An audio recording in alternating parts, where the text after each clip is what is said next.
Sir, जो दिल्ली के CM है अरविंद केजरीवाल, उन्होंने डीटीसी की बसें मुहैया कराई थी पुलिस को। 576 बसें थी, अब उन्होंने पूरी 576 बसें वापस ले ली हैं। उस पर क्या कहेंगे? पुलिस को इस समय सहयोग की आवश्यकता है और वो तो बेबस कर दे रहे हैं। देखिए, जहाँ तक अरविंद केजरीवाल जी का है, उन्होंने किसी टाइम के अंदर ये जो बिल कानून पास हुआ था वो उन्होंने उसका समर्थन भी करा था और अपनी विधानसभा में उसको पास भी करा था। समय का बदलाव देखकर उन्होंने उस बिल को फाड़ा भी था। तो अरविंद केजरीवाल जी कोई निर्णय समझदारी का अपने हिसाब से नहीं ले पाते हैं। जहाँ तक सवाल बसें देने का है, पुलिस प्रशासन को दी है उन्होंने बसें, किसी निजी व्यक्ति को तो दी नहीं थी। तो वो बसें जो वापस लेना, उनका कोई समझदारी नहीं है। अगर कोई जन आंदोलन होता है और उसमें आवाजाही के लिए आवश्यकता पड़ती है, दिल्ली की समस्या है और दिल्ली की ही पब्लिक परेशान होगी, तो उन्हें सोचना चाहिए कि उनकी परेशानी को रोकने के लिए जो बसें हैं, ताकि किसी प्रकार से पुलिस को जरूरत पड़ती है तो उसको उपलब्ध रहनी चाहिए। उन्हें ये कार्य नहीं करना चाहिए था। राजनीति की भेंट चढ़ गया है आंदोलन। इस आंदोलन को उद्देश्य अब किसान आंदोलन नहीं रहा, सिर्फ मोदी विरोध या बीजेपी विरोध का आंदोलन हो गया है, जो कि ठीक नहीं है। तो आज उसको बनाने के लिए आज प्रियंका गांधी जो वहाँ जा रही हैं, उसे ये वे सोच रहे हैं कि वोट बैंक किसी तरकीब से हमारा लौट गया है। अब वो तो अपने वोट बैंक की लड़ाई के चक्कर में जा रहे हैं, किसी का आंसू पूछने थोड़ी जा रही हैं। अगर आंसू पूछने जाती तो शुरू के दिन 26 और 27 तारीख को चली जाती और उनके पक्ष में बयान देती। उसके पक्ष में तो उन्होंने बयान दिया नहीं। आज वो बयान बदल कर गए, वो पूछने जा रहे हैं। वो तो वोट बैंक की राजनीति है, उसमें कोई बात नहीं है। नमस्कार, आप ऑल इंडिया न्यूज़ देख रहे हैं। आपके साथ मैं हूं कार्तिक हस्तनापुरी। मेरे पीछे आप देख रहे होंगे, ये वही लाल किला है जो बीते 26 जनवरी को उस चीज़ का गवाह बना था जो शायद उससे पहले कभी नहीं बना था। आपने देखा कि किस तरीके से 26 जनवरी को जो एक अपना संगठन है, उस संगठन ने अपना झंडा फहराया। और इसी मुद्दे पर बात करने के लिए यहाँ के लोकल हैं। पहले लोकल लोगों से बात करेंगे, जानेंगे आखिर क्या समझते, क्या कहते हैं। सर, आपका शुभ नाम? कपिल अग्रवाल सर्राफ।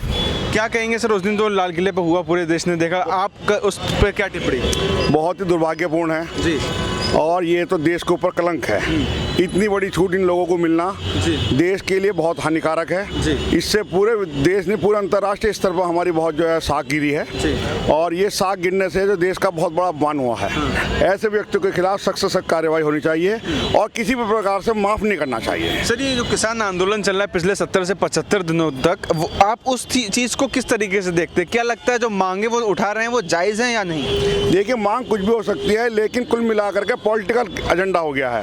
विदेश मतलब विपक्षी जो हैं लोग हैं, विपक्षी पार्टी हैं, उन्होंने उसको कैप्चर कर लिया है किसान आंदोलन को। किसान की अपनी डिमांड हो सकती है, किसान की अपनी पसंद नापसंद हो सकती है, लेकिन वो पसंद नापसंद अब जो है पॉलिटिकल हो गई है।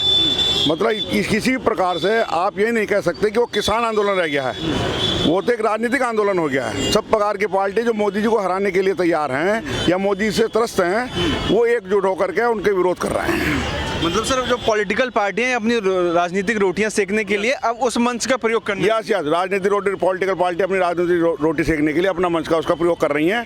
ये कुल मिलाकर के देश के लिए अच्छा नहीं है। आंदोलन शांतिपूर्वक होना चाहिए। आंदोलन का एक रूपरेखा होती है कि जो देश हमारा जो है अभिव्यक्ति की आज़ादी है, देश में लोकतंत्र है, देश में संविधान है, उसके तहत ही कार्य होना चाहिए। और ऐसा नहीं है कि सरकार नहीं सुनेगी। अगर कोई जायज़ डिमांड होगी, जो जायज़ जो है आंदोलन की जो जायज़ मतलब कहना चाहिए उनकी मांग होगी, उसको जो है सरकार सुनेगी। उसमें मोदी जी भी ध्यान देंगे और भी लोग देंगे, और देना भी चाहिए।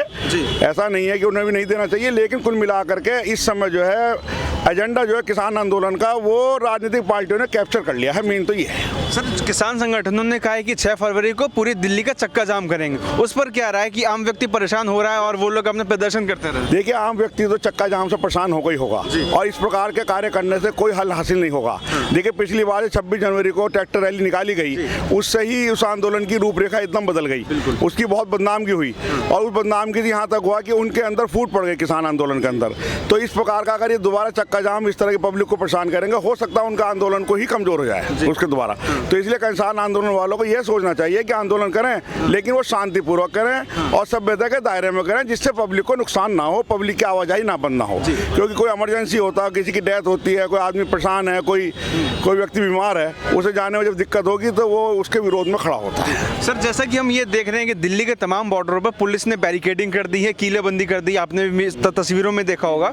तो जो विपक्षी पार्टियां हैं वो इसका विरोध कर रही हैं। वो कह रही हैं कि आपने किलेबंदी क्यों कर दी। अब वही 26 जनवरी को जब कुछ पुलिस ने ज़्यादा तैयारियां नहीं करी थी तब उस पर भी सवाल उठा रहे थे। आपकी क्या विचार?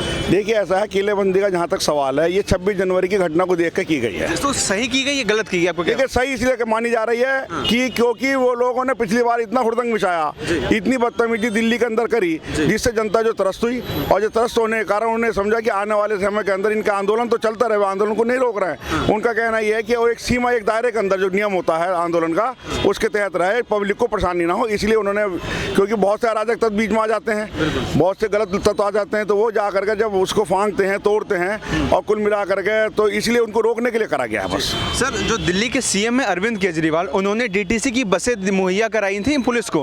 576 बसें थी, अब उन्होंने पूरी 576 बसें वापस ले ली हैं। उस पर क्या कहेंगे? पुलिस को इस समय सहयोग की आवश्यकता है और वो तो बेबस कर दे रहे हैं। देखिए जहाँ तक अरविंद केजरीवाल जी का है, उन्होंने किसी टाइम के अंदर ये जो बिल कानून पास हुआ था, वो उन्होंने उसका समर्थन भी करा था और अपनी विधानसभा में उसको पास भी करा था। समय का बदलाव देखकर उन्होंने उस बिल को फाड़ा भी था। तो अरविंद केजरीवाल जी कोई निर्णय समझदारी का अपने हिसाब से नहीं ले पाते हैं।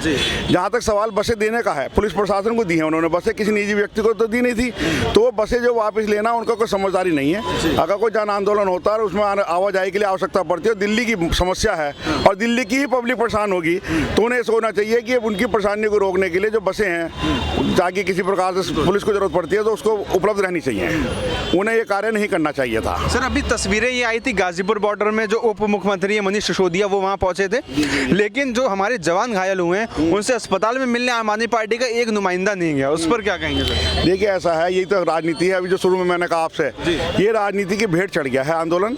इस आंदोलन को उद्देश्य अब किसान आंदोलन नहीं रहा, सिर्फ मोदी विरोध या बीजेपी विरोध का आंदोलन हो गया है, जो कि ठीक नहीं है। देखिए अच्छे कार्य की सराहना होनी चाहिए, बुरे कार्य की बुराई होनी चाहिए। वो चीज़ तो चल नहीं रही है। अब तो ये चल रहा है किस प्रकार से बीजेपी या मोदी जी को या अमित शाह जी को नीचा दिखा दिया जाए, सिर्फ इस कार्य पर जो बिंदु पे ये आंदोलन चल रहा है जी। बस। सर, एक आखिरी सवाल, आईटीओ पे जो हमने देखा था, एक व्यक्ति जो ट्रैक्टर लहरा रहा था वो गिर गया, तो उसकी मौत हो गई थी। पोस्टमार्टम में भी कहा है कि एक्सीडेंट से मौत हुई है। तो आज जो प्रियंका गांधी वाड्रा हैं, वो वहाँ पहुँचती हैं, उसके घर रामपुर पहुँचती हैं और कहती हैं ये बंदा जो शहीद हुआ है, हम इसको श्रद्धांजलि दे रहे हैं। उस पर क्या कहेंगे सर? देखिए उसके अंदर तो आपके पास सीधा सीधा जवाब है। जब ये आंदोलन 26 जनवरी का जब बिगड़ा और जो माहौल खराब हुआ और ये कलंक जब बना, तो वही पार्टी इसकी बुराई कर रही थी। अब जब दोबारा आंदोलन किसी रूप से खड़ा हो गया, ठीक है जी, के आंसू के कारण खड़ा हो गया, तो आज उसको बनाने के लिए आज प्रियंका गांधी जो वहाँ जा रही हैं, उसे ये वे सोच रहे हैं कि वोट बैंक किसी तरकीब से हमारा लौट जाए।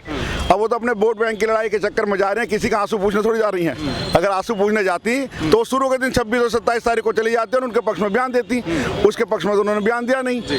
आज वो बयान बदल कर गए, वो पूछने जा रही है, वो तो वोट बैंक की राजनीति है, उसमें कोई बात नहीं है जी। सर, अभी आपने कहा कि राकेश टिकैत के आंसुओं के बल पर फिर से खड़ा हो गया आंदोलन, क्या लगता है वो आंसू असली थे या छल के आंसू थे? नहीं, देखिए आंसू तो असली होंगे, असली तो इसलिए होंगे क्योंकि वो भी अपने आंदोलन की मेहनत कर रहे थे। वो देख रहे थे कि आंदोलन विफल हो गया है और वो जो है बिल्कुल कन्वर्ट हो गया था, लोगों ने साथ छोड़ दिया था आंदोलन का, और जितने फंड थे 2-3 बाहर उठे और हैं, तो उस नाते से वो छोड़ के चले गए। तो हो सकता है वो दुखी हो उस समय, क्योंकि पब्लिक उस समय उनकी 5-10 हज़ार खड़ी थी और लौट के और 200, 250, 500 रह गई, तो उसका दुख तो एक नेता को होता है।